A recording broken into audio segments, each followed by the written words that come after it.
যিকোনো এটা কাম কৰাতে আমি কেতিয়াও কিয় গিভ আপ কৰিব নালাগে।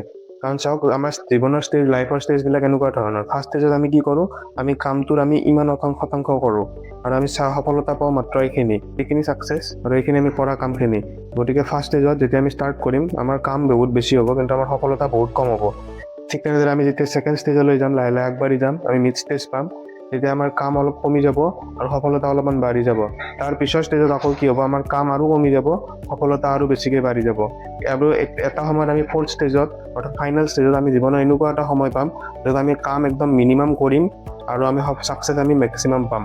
গতিকে আমাৰ সকলো কামতে আমাৰ কি, আমি ছাকচেছ পাবলৈ আমি কাম কৰিবই লাগিব আৰু সেই ষ্টেজৰ ওপৰত ডিপেণ্ড কৰে আমি কেনেকৈ ছাকচেছ পাম। গতিকে আমি কোনটো ষ্টেজত আছোঁ নিজকে সেই হিচাপত ডিচাইড কৰি ল'বা।